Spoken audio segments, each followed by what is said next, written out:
What finally happened, after about 3 or 4 years of discernment and maybe even prayer, my mom made a major decision in her life. And no, it was not to retire. Rather, the decision that she made on Mother's Day was that she was finally going to buy an iPhone.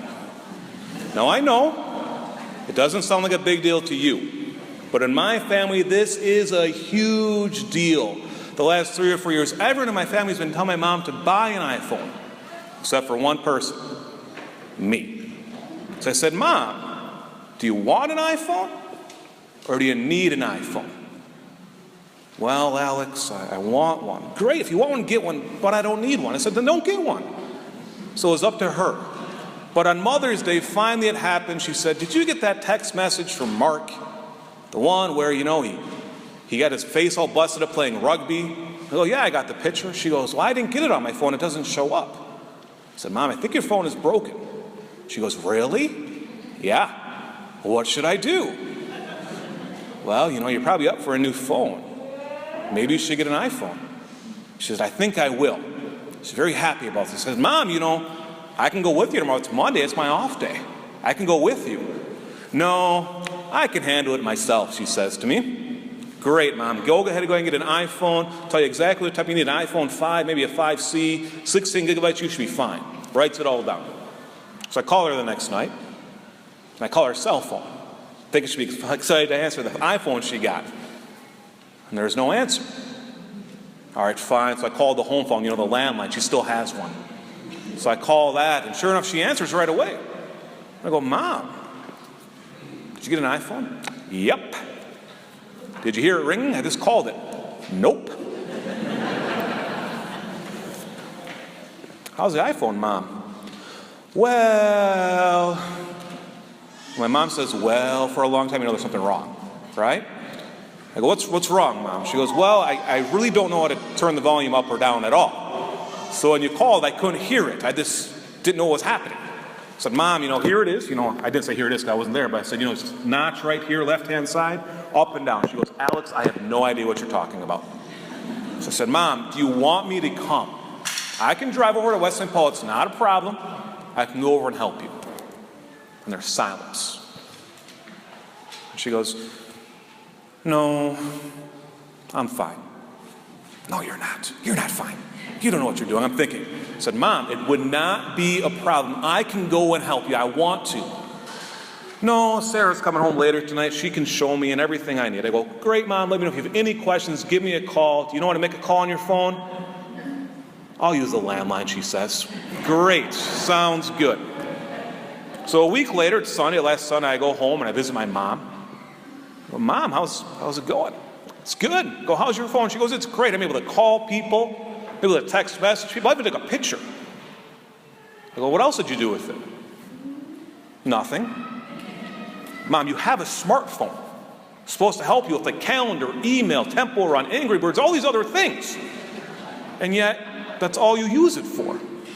Well, I don't know how to put the apps on. And now I'm sitting right across the kitchen table from her. I go, Mom, let me see your iPhone. She hands it to me, I hack it. I know her password, of course I do, right? So I hack in there and I say, okay, do you want all the apps that you maybe want? Yes. I start listing them off. Do you want the weather? Yeah. Do you want cribbage? Yes. All these other things she has. Said, all these great things, some Catholic apps as well. And I hand it back to her and I show her how to use the iPhone. And now at least my mom knows how to use about 40% of the capabilities of this smartphone. Before, of course, it was just like that regular phone, but now she has all these capabilities. Now, why do I bring this up?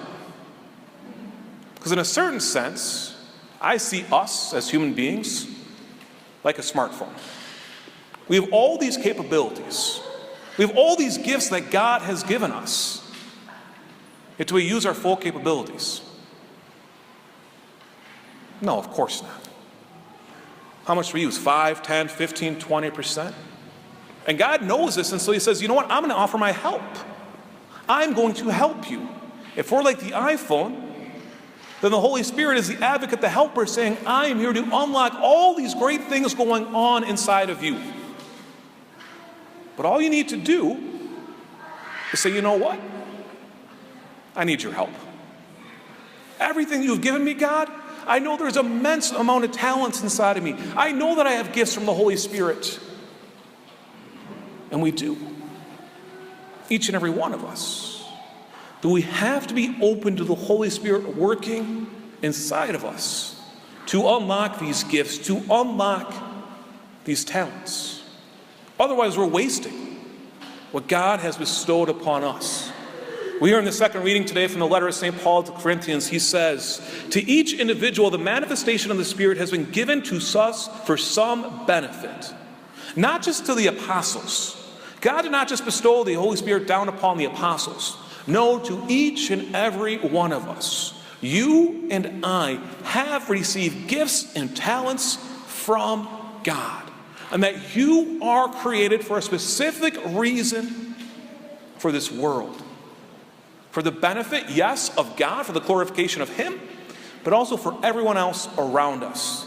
We saw this, of course, last week with St. Maximilian Kolbe, didn't we?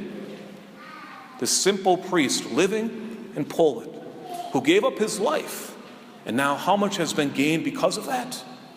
Thousands upon thousands upon thousands of people devotion to him and trying to be that selfless example just like he was. Of course, St. Maximilian Kolbe had different gifts and talents than we do.